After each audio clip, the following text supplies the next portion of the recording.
haka ya kamata duk mai da'awa ya kasance. Bai kamata mai da'awa ya kasance yana kwaɗan abin mutane har su gane yana kwaɗan abin su ba, su gane cewa yana yi ne domin a bashi.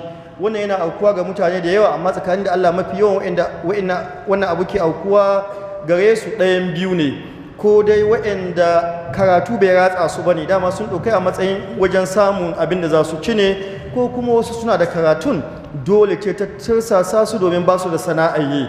Wannan shi ke nuna muhimmancin mai da'awa ya samu abin da ya dogara gare shi. Mun karanta wannan a baya.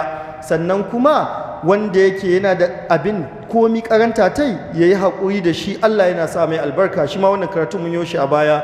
Idan mai da'awa, mai karanta suwa, mai wa'azi ya riki sana'a kowace iri ce ko aikin gwamnati, sai a ga abubuwan suna ta ƙara albarka, suna ta ƙara yawa.